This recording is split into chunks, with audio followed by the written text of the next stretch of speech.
ভারতে মানবাধিকার লঙ্ঘনের ঘটনা অব্যাহত রয়েছে এবং মানবাধিকার লঙ্ঘনে জড়িতদের বিরুদ্ধে প্রধানমন্ত্রী নরেন্দ্র মোদীর সরকার খুবই কম পদক্ষেপ নিয়েছে বলে উল্লেখ করেছে যুক্তরাষ্ট্র।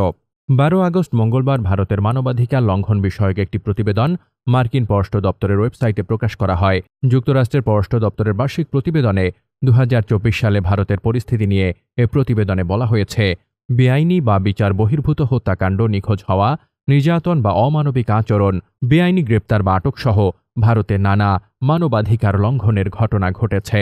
প্রতিবেদনের সারসংক্ষেপে বলা হয়েছে, ভারতের উত্তর পূর্বাঞ্চলীয় মণিপুর রাজ্যে সংখ্যাগরিষ্ঠ খ্রিস্টান কুকি ও প্রধানত হিন্দু মেইতেই সম্প্রদায়ের মধ্যে জাতিগত সংঘাত চলতে থাকায় মানবাধিকার লঙ্ঘনের ঘটনা অব্যাহত রয়েছে।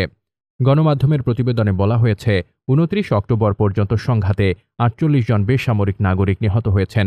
সংঘাত নিরসনে সরকারের ব্যর্থতার বিরুদ্ধে শিক্ষার্থীদের নেতৃত্বে হওয়া বিক্ষোভ ছত্রভঙ্গ করতে পুলিশ স্ট্যানগান ও টিয়ার গ্যাস ব্যবহার করে।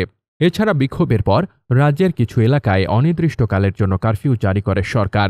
মণিপুরে মানবিক সহায়তা ও পুনর্বাসন কার্যক্রমের কার্যকারিতা পর্যবেক্ষণে সুপ্রিম কোর্টের নির্দেশে গঠিত একটি প্যানেলও কাজ চালিয়ে যাচ্ছে।